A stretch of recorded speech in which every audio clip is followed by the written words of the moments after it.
பேசிட்டே இருக்கும்போது எந்திரிச்சிட்ட? அவன் புரியாமல் கேட்க, நீ தானே சொன்ன வாழ்க்கைக்காக போராட சொல்லி, அதான் வெரசா கிளம்பிட்டேன்.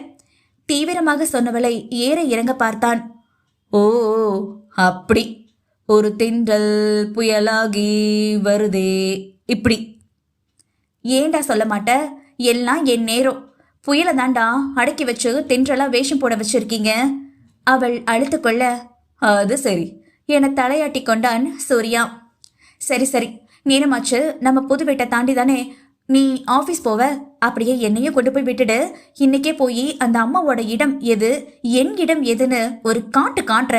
அப்பதான் தெரியும் இந்த பைரவி யாருன்னு. பெண் சிங்கமாக உருமாறி முந்தானையை வேகமாக உதறி இடுப்பில் சொருகிக் கொண்டு வண்டியில் ஏறி அமர்ந்தவளை கண்டு, அவசரப்பட்டு இவளுக்கு ஆறுதல் சொல்றேன்ற பேர்ல வீதியில போற பேய விளக்கு மாத்தால அடிச்சு வம்படியா இவன் மேல ஏத்தி விட்டுட்டோமோ